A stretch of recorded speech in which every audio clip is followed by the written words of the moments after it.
नमस्कार दोस्तों। एनसीईआरटी सार संग्रह क्लास 6 to 12 में आज हम लोग ऋग वैदिक और उत्तर वैदिक काल के बारे में पढ़ेंगे। तो आइए चलिए देखते हैं। उपनयन समारोह से तात्पर्य बच्चों को पवित्र जनेऊ धारण कराया जाता है।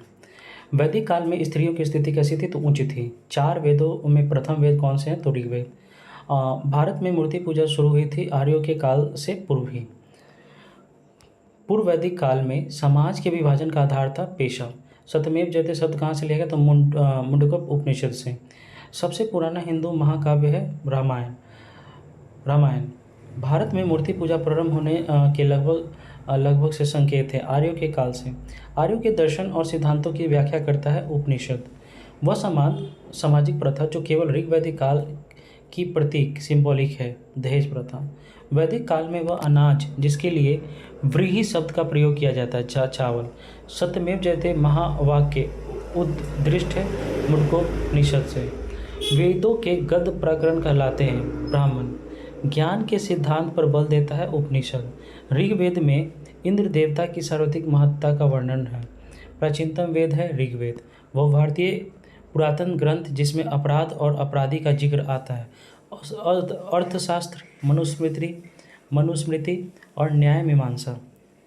शतपथ ब्राह्मण और तैत्तिरीय ब्राह्मण यजुर्वेद के ब्राह्मण मूल पाठ हैं। ऋग्वेद में निहित गायत्री मंत्र समर्पित है किसको? सविता को। सर्वाधिक प्राचीन पुराण कौन सा है? तो मत्स्य पुराण। उपवेद नहीं है, योग वेद। वैदिक देवता इंद्र के देवता हैं, वर्षा और चक्रवात के। नायक, मुंडक और तैत्तिरीय ये उपनिषद श्रेणी के धार्मिक ग्रंथों के उदाहरण हैं। हिंदू धर्म में सोम देव को पौधे को स्वामी, रोगों के उपचार और धन के दाता माना जाता है। हिंदू धर्म की प्रमुख दार्शनिक विचारधारा है वैशेषिक दर्शन।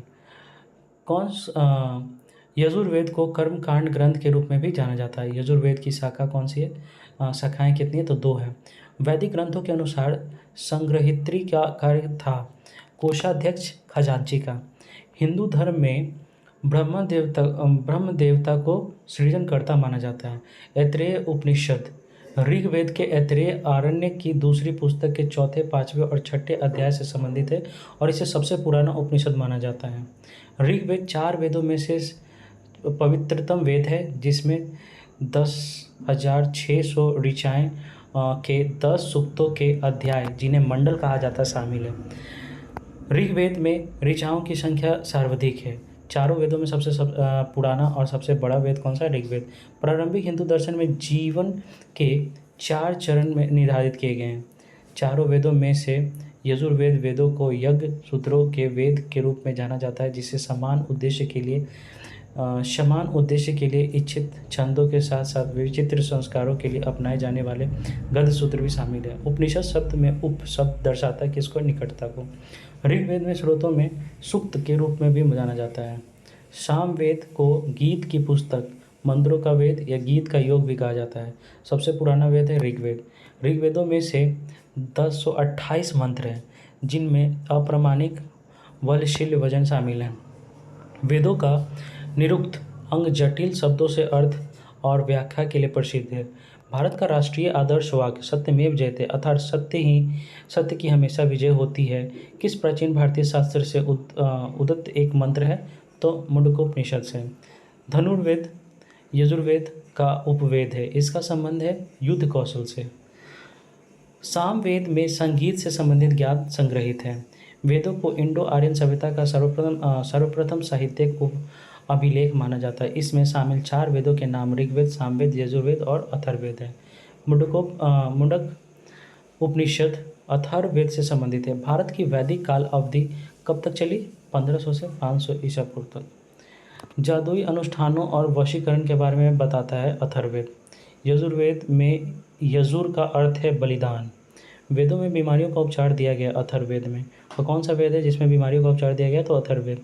और कौन उपनिषद में वसुदेव कुटुम्बकम शब्द का उल्लेख किया गया? तो महाउपनिषद।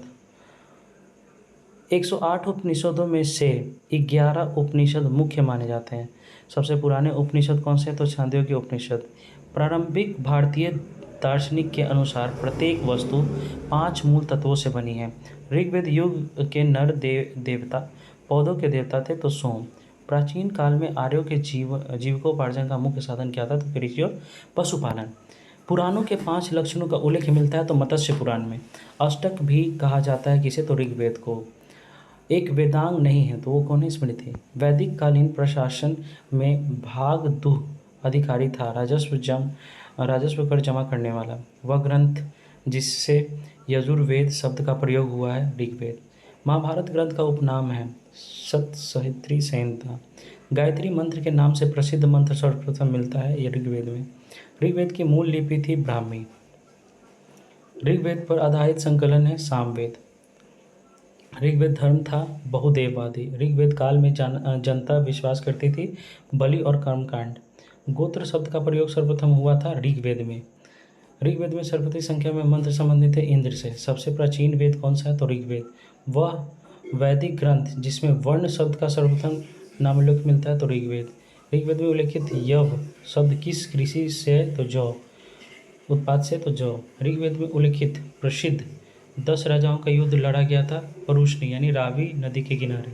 ऋग्वेद काल में प्रारंभ में महत्वपूर्ण मूल्यवान संपत्ति समझा जाता था गाय को। वैदिक काल में अघन्य माना गया है गायों को। वैदिक साहित्य जिसमें मोक्ष की चर्चा मिलती है तो उपनिषद में। वैदिक देवताओं में पुरोहित माना जाता है तो बृहस्पति को। उत्तर वैदिक काल में आर्य संस्कृति का धूल समझा जाता है कुरु पंचाल। वैदिक कर्मकांड में होता का संबंध है ऋग्वेद। आरंभिक वैदिक साहित्य में सर्वाधिक वर्णित नदी कौन सी है? तो आपकी सिंधु। ऋग्वेद में मातेत्मा, देवीत्मा, नदीत्मा संबोधित किया गया सरस्वती नदी को। शुक्ल यजुर्वेद की संहिता है वाजस्नेयी। शतपथ ब्राह्मण में उल्लेखनीय राजा विदेह माधव से संबंधित ऋषि थे ऋषि गौतम रहुगण। जिस ग्रंथ में पुरुष मेध का उल्लेख हुआ है वह है शतपथ ब्राह्मण। गोपथ ब्राह्मण संबंधित है अथर्ववेद। आयुर्वेद अर्थात जीवन का विज्ञान का उल्लेख सर्वप्रथम मिलता है अथर्ववेद से। वह उपनिषद जिसमें पहली बार निराशावाद के तत्व दिखाई देते हैं मैत्रेयनी। भारतीय प्रतीक पर उत्कीर्ण सत्यमेव जयते लिया गया है मुंडकोपनिषद। आर्य शब्द का शाब्दिक अर्थ है श्रेष्ठ। अधार्वी का अर्थ है यज्ञ करने वाला पुरोहित। उपनिषद काल के राजा अश्वपति शासक थे कैकेय। सर्ग प्रतिसर्ग वंश मनवंतर और वंशानुचरित संकेतक हैं पुराणों के। भारत का प्रथम विधि निर्माता माना जाता है मनु को। कौशेय शब्द का प्रयोग किया गया है रेशम के लिए। क्लासिकीय संस्कृति में आर्य शब्द का अर्थ है एक उत्तम व्यक्ति। ऋग्वेद है स्रोतों का संकलन। इतिहास शब्द का उल्लेख मिलता है अथर्ववेद में। भरत जन के नाम पर इंडिया का नाम भारत रखा गया। ऋग्वेद में इस जन का सर्वप्रथम उल्लेख मिलता है। लौ युग को यह नाम इसलिए दिया गया क्योंकि इस समय के दौरान मध्य पूर्व और दक्षिण पूर्व यूरोप में औजारों और हथियारों में मुख्यतः रूप से कांसे की जगह लोहे का इस्तेमाल होने लगा था। अब देखिए बुरी आत्माओं और बीमारियों से बचने के लिए जादू मंत्र और तंत्र मंत्र का संग्रह है अथर्ववेद में। आर्यों की प्रमुख सामाजिक इकाई जन थी। उत्तर वैदिक काल में वैश्य वर्ण मुख्य रूप से खेती पशुपालन और व्यापार जैसे काम करता था। व्यास नदी का प्राचीनतम नाम विपाशा है। वैदिक आर्य सप्त सिंधु नामक क्षेत्र में रहते थे जिसका अर्थ 7 नदियों द्वारा अपवाहित क्षेत्र था। 7 नदियों में से एक झेलम नदी है। इसका प्राचीन नाम है वितस्था। वह कौन सी नदी का उल्लेख वैदिक साहित्य में वितस्था के रूप में है? तो झेलम। संगीत से संबंधित है सामवेद। सबसे पुराना वेद कौन सा है? तो ऋग्वेद। पुरुष सूक्त ऋग्वेद का एक मंत्र संग्रह सूक्त है। वैदिक कालीन चतुराश्रम व्यवस्था के अनुसार पारिवारिक अवधि के लिए गृहस्थ पद का प्रावधान किया गया है। वेद ऋषि कपिल का संबंध भारतीय दर्शन के सांख्य संप्रदाय से था। ऋग्वेद 10 पुस्तकों मंडलों में विभाजित है। आयुर्वेद उपवेद ऋग्वेद से संबंधित है।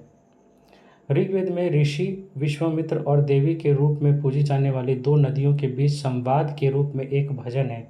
ये नदियाँ कौन सी हैं? तो व्यास और सतलज। अथर्ववेद 20 खंडों का संग्रह है। रावी नदी को वैदिक काल में परुष्णी के नाम से जाना जाता था। रावी नदी का ऋग वैदिक नाम कौन सा है? तो परुष्णी।